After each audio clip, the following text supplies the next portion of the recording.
Et salut à tous mes outsiders ambitieux, c'est Benjamin l'auteur du site tradingdebutant.com. Alors aujourd'hui, je suis là pour ma deuxième pause café. Bon, le problème de cette pause café là, c'est qu'il n'y a plus de café au bureau, du coup, pas pause café sans café, c'est pas grave. En fait, je voulais discuter à propos de la nouvelle loi de l'ESMA là, enfin réglementation, qui sera appliquée donc à partir du 1er août, donc ce qui est dans 2 semaines à peu près.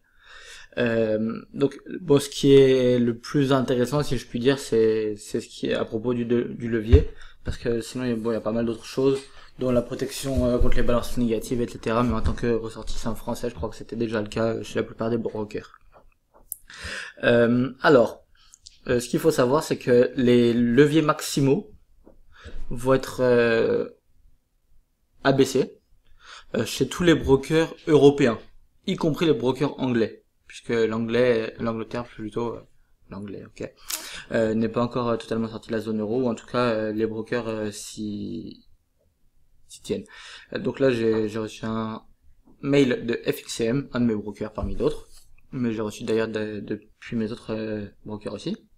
Donc l'effet de levier maximal sera de 30 sur les paires majeures, donc euro USD, USD Yen, GBP USD, USD CHF, USD CAD, ainsi que toutes les paires celles-ci entre elles, comme GBP Yen, comme CHF Yen, Euro CAD, etc., etc.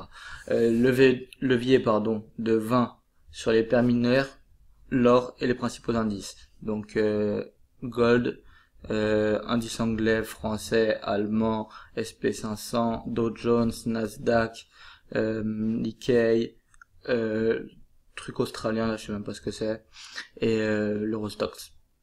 10 de levier sur l'US Oil, UK Oil, Ngas, l'argent, copper, je sais même pas ce que c'est, le truc de Hong Kong, le truc de Chine, le truc d'Espagne, et levier de 5 sur le Bund.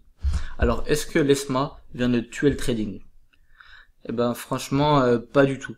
Pas du tout, puisque on va faire un truc tout bête. C'est que, par exemple, si t'as, je sais pas, on va dire que tu veux trader, hop, je vais sortir ma calculette, hop, je la réduis, rabaisse-toi ici, voilà, hop, voilà. Donc, on va dire que tu veux trader avec 10 000 $. Ce que je veux dire par là, c'est que tu veux prendre des positions de 10 000 $, donc de 0,1 lot sur l'euro USD.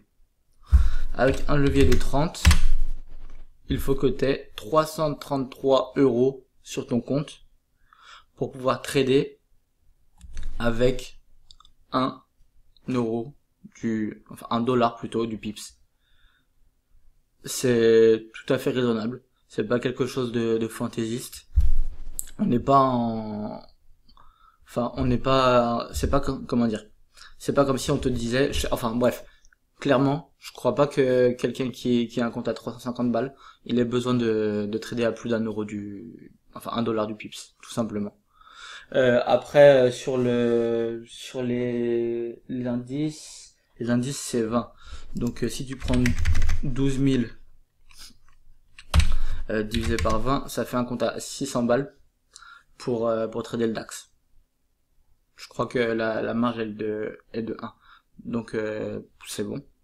Franchement, c'est pas quelque chose de choquant non plus, trader 1 euro du point sur le DAX avec un compte à 600 €, c'est tout à fait cohérent. Et encore, franchement, avec un compte à 600 balles, je m'aventurerais pas à trader de si grosses sommes, enfin de si grosses positions plutôt. Donc voilà, rien de plus à dire, petite vidéo vite fait, bon un peu plus longue que prévu quand même, 4-5 minutes, mais voilà. Je m'arrête là, sur ce, passe de bon trade, à la prochaine, ciao, je te poste ça maintenant.